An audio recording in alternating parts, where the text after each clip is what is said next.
In un clima familiare ed affettuoso, il vescovo Alberto Tanasini ha formulato gli auguri di Natale ai rappresentanti del comune del Tigullio. Gli eventi difficili che hanno caratterizzato il 2018, dal crollo del ponte Morandi alla più recente mareggiata, hanno messo in evidenza, ha sottolineato il vescovo, il senso comune di solidarietà e di aiuto reciproco, vissuto in prima persona da chi ha subito danni e perdite. E le persone si sono mosse spontaneamente, si sono mosse con decisione, si sono mosse recuperando quello che io ho vissuto sempre anche da bambina, cioè il senso di appartenenza al mare.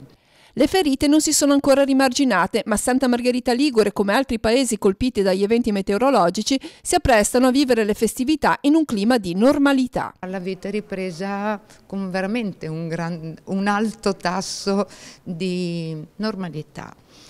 E io sono veramente un po' fiera dei miei concittadini di tutte le categorie, perché così magari mogugnando e tutto, però nella realtà dei fatti c'è questo, no? Tenere la schiena dritta. L'atteggiamento solidale auspicato dal vescovo ha caratterizzato anche la ripresa nei comuni dell'entroterra, alle prese con una lenta ma tenace ricostruzione. I cittadini con la parrocchia, la curia, l'amministrazione ha fatto la sua parte, in poche settimane è stato tutto riaperto e sistemato, e questo è segno che c'è una grande collaborazione nelle piccole comunità.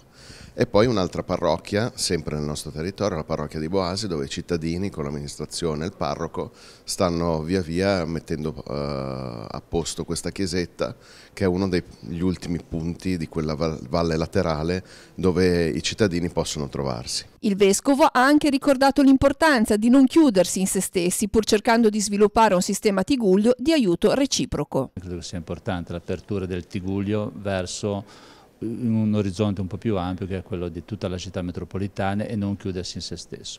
Nel contempo è importante rivendicare anche la nostra importanza e il nostro appartenere al grande sistema di Genova.